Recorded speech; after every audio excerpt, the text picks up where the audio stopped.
Welcome to Sufi Voice. Our today's topic is group discussion. Group discussion is also known as GD, and it can be formal or informal. In an informal group discussion, there are no rules to be followed.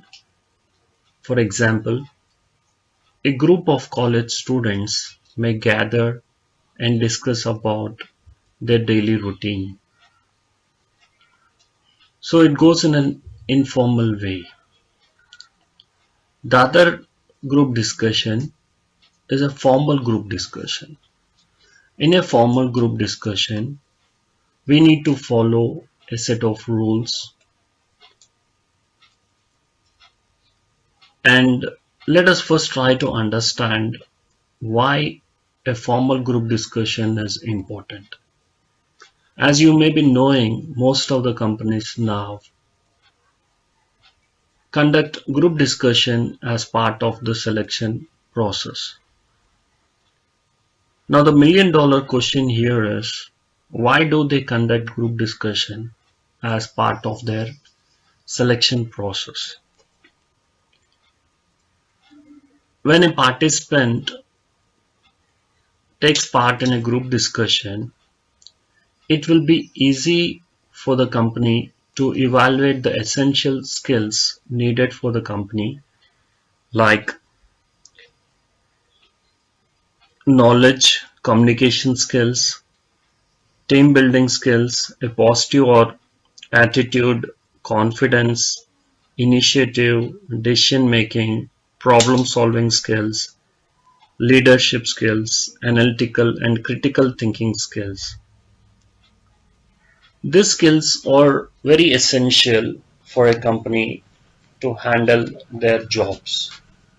Apart from that, they would also like to see, like, the participant or the candidate, if got selected, will he be a good team player? So the main intention of conducting a formal group discussion is to assess the essential skills of the candidate.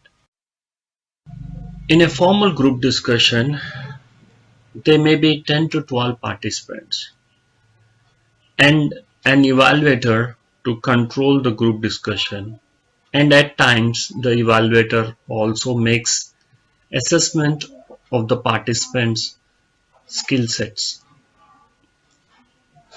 You may be wondering, what expressions can you use in a group discussion? To help you out, let me give you few expressions. Like, for instance, to express your opinions, you can say, I believe, I think, I could make a point place, in my opinion, it seems to me. So these are few expressions which you can use to express your opinions.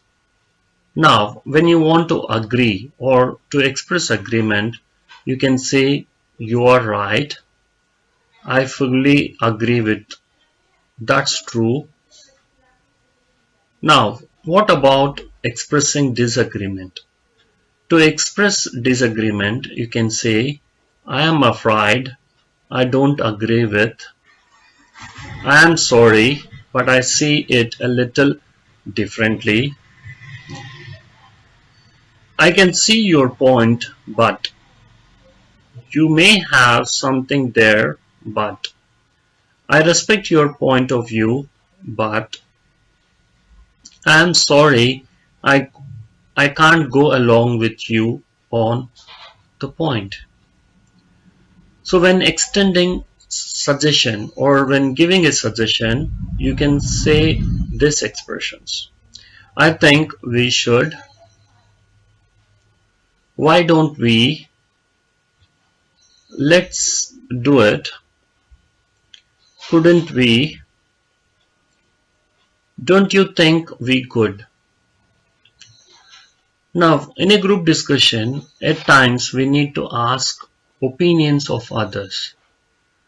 To ask opinions of others, we can use the following expressions. What is your opinion on? How do you feel about? I wonder what you think about. I would like to know your stand on. Now, in some situations, we need to interrupt. And these are the expressions which you can use to interrupt. I am sorry to interrupt, but excuse me, could I add something please? Sorry, but I have to say. Now, finally, when you are concluding, you can use these expressions. To summarize or to conclude, we can conclude by saying, let's run quickly through the main points before concluding the discussion. Let us first discuss few do's and don'ts of a group discussion. First thing is, speak neither too fast nor too little in a group discussion. Second, use formal but simple language that everyone can understand. When you have to use them, explain technical terms. So that is, avoid jargon. Speak clearly so that the other participants understand you and do not have to ask you to repeat what you said. Be brief, as the others also need to speak within the time allotted for the discussion. It is better to present your ideas and arguments logically and clearly to convince the other participants of your opinions or statements. Show your creativity in a group discussion by putting forward a completely new idea or viewpoint. If you want to start a group discussion, it is best to begin with a simple general statement that is relevant with a definition, a short story, something like a quotation, facts or figures that will not only give you a momentum but also keeps the group discussion moving. Now that we have looked at some basic points, let us look at some don'ts, things which you should not do in a group discussion. First one is, do not take a strong stand or position at the beginning of the discussion. Before you had a chance to listen to the views of others and evaluate all the sides of the issue. Do not keep waiting for your turn to speak. You will have to be alert and quick to make use of every chance you get to say what you have to. Otherwise, you will not be able to express your ideas or get noticed by the group and the evaluators. Do not speak when someone else is speaking, but if you must interrupt, for example, to ask for a clarification, do this by asking the person's permission by raising your hand or with some words as, excuse me, did you mean? Or sorry, but I am not able to hear you at this end. Other way is, could you speak a little louder please? Next point, do not exceed the allotted time, but prepare to conclude as soon as you hear the evaluator once that only a few minutes remain. Next, do not bring in a new point when you conclude a discussion. Instead, sum up the discussion in a simple, clear manner and come to some kind of conclusion. So please keep these points in mind when you are participating in a group discussion. On top of all these points, the main thing is your skills will be evaluated, like whether you want to be a good leader or a good team builder. This the evaluator will be able to do when you effectively, creatively, with a lot of energy participate in a group discussion.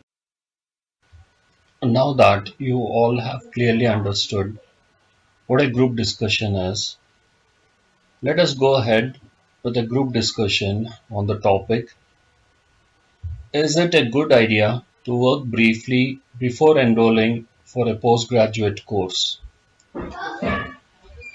Let me repeat the topic. Is it a good idea to work briefly before enrolling for a postgraduate course? I want all of you to reflect on this topic, make some notes, then we'll start a group discussion. Hi, group members, my name is Joey. Hi, group, I am Kendra. I am Kimberly. Hi, I am Matthew. I think the topic of this discussion is very relevant to all us here. Although many students go on to do masters immediately after getting their bachelor's degree, I would like to take a break after BTech and work for a couple of years. After 16 years of studying, being in a job would be a welcome change and a new experience altogether. Joey, you may have something there, but I see it a little differently.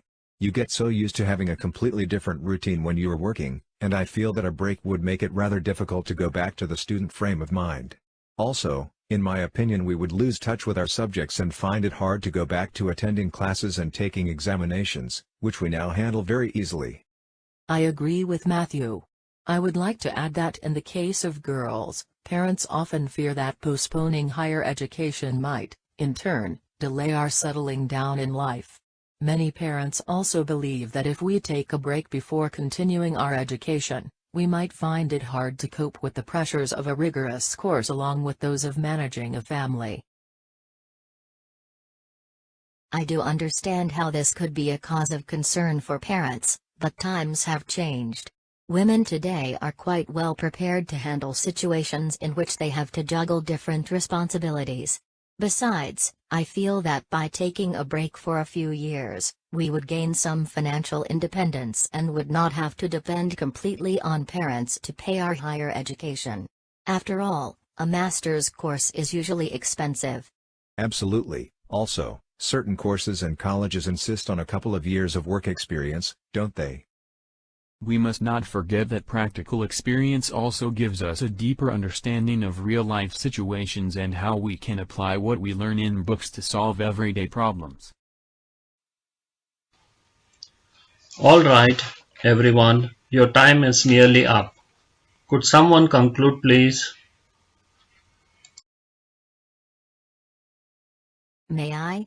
Taking the points discussed into consideration, I think we can say that although enrolling for postgraduate programs immediately after graduation is usually preferred as a matter of convention, taking a break from study to gain a few years of work experience does seem to have many advantages. That brings us to the ending part of the group discussion. All of you have done an excellent job. Keep up the good work. Thank you.